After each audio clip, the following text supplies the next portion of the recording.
In today's video, I'm going to teach you how to download Google Translate Voice on Android.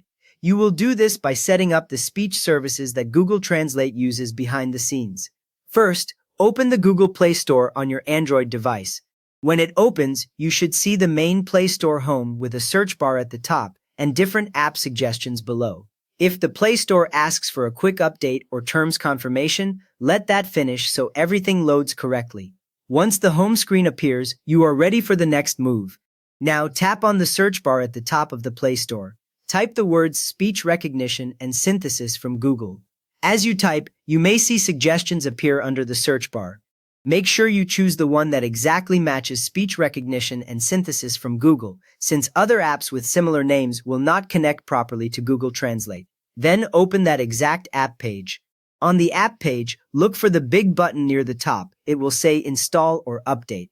If it says Install, that means speech services are not on your device yet. If it says Update, you already have it and are just getting the latest version. Go ahead and tap that Install or Update button. Right after you tap, the button changes to show a download bar or a spinning progress indicator, so you know it has started. After that, wait for the installation to finish. You will see the progress bar slowly fill, and the label will eventually change to Open or sometimes Uninstall and Open.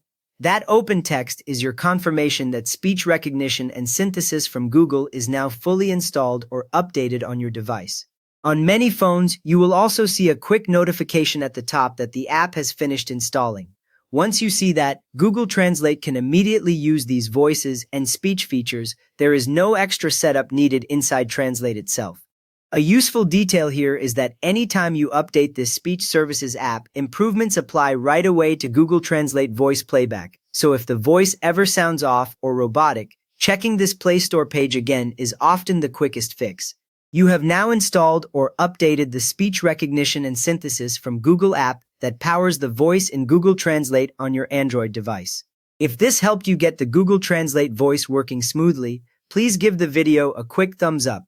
And if you like clear Android tips like this, feel free to subscribe as well.